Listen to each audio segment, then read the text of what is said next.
ಚೆನ್ನಾಗಿತ್ತು ಮಕ್ಕಳು ಹುಡುಗರು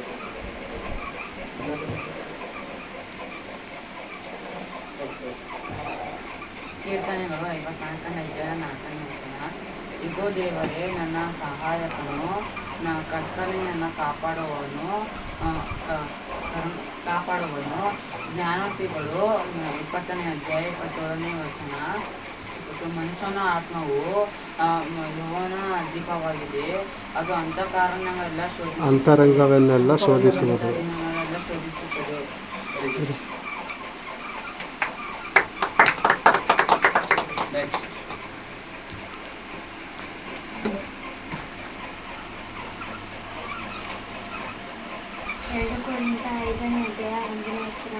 ಭೂಮಿಯ ಮೇಲಿರುವ ಮನೆಯು, ಅಂದರೆ ನಮ್ಮ ದೇವರೆಂಬ ಗುಡಾರವು ಕಿತ್ತುಹಾಕಲ್ಪಟ್ಟರು.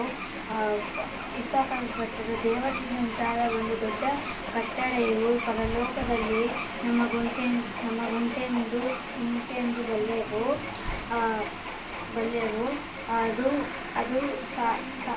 ಅದು ಕೈಯಿಂದ ಕಟ್ಟಿದ ಮನೆಯಾಗಿರದೆ ನಿತ್ಯವಾಗಿರುವಂಥದ್ದಾಗಿದೆ. ಈ ಮಾತಿನ ಅರ್ಥವೇನೆಂದರೆ, ನಾವು ಈ ಲೋಕದಲ್ಲಿ ನಮಗಾಗಿ ಮನೆ ಕಟ್ಟಿಕೊಳ್ಳಬಾರದು, ನಾವು ಪರಲೋಕದಲ್ಲಿ ಕಟ್ಟಿಕೊಳ್ಳುವವರಾಗಿರಬೇಕು.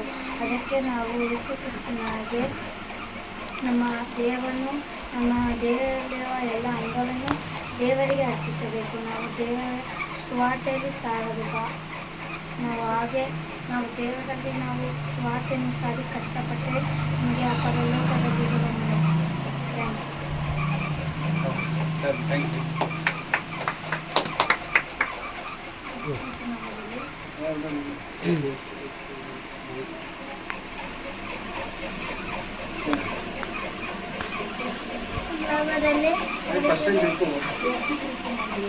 ಯೇಸು ಕ್ರಿಸ್ತನವರಲ್ಲಿ ಎಲ್ಲರಿಗೂ ವಂದನೆಗಳು.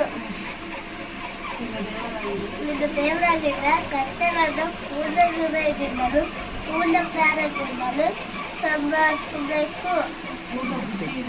ಪೂರ್ಣ ಬುದ್ಧಿಯಿಂದಲೂ ಪೂರ್ಣ ಪ್ರಾಣದಿಂದಲೂ ಪ್ರೀತಿಸಬೇಕಿತ್ತು. ಮತ್ತಾಯ ಸುವಾರ್ತೆ 22ನೇ ಅಧ್ಯಾಯ 32ನೇ ವಚನ. Thank you.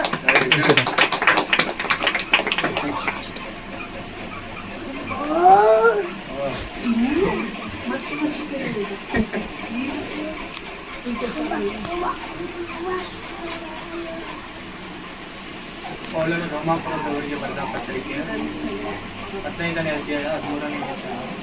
ನಿರೀಕ್ಷೆಯ ಮೂಲನಾದ ದೇವರು ನಂಬಿಕೆಯಿಂದ ಉಂಟಾಗುವ ಸಂತೋಷವನ್ನು, ಮನಃಶಾಂತಿಯನ್ನು ನಿಮಗೆ ಪರಿಪೂರ್ಣವಾಗಿ ದಯಪಾಲಿಸಿ, ನೀವು ಪವಿತ್ರಾತ್ಮನ ಬಲಗೂಡಿದವರಾಗಿ ನಿರೀಕ್ಷೆಯಲ್ಲಿ ಅಭಿವೃದ್ಧಿಯನ್ನು ಹೊಂದುವಂತೆ ಅನುಗ್ರಹಿಸಿ. Very good.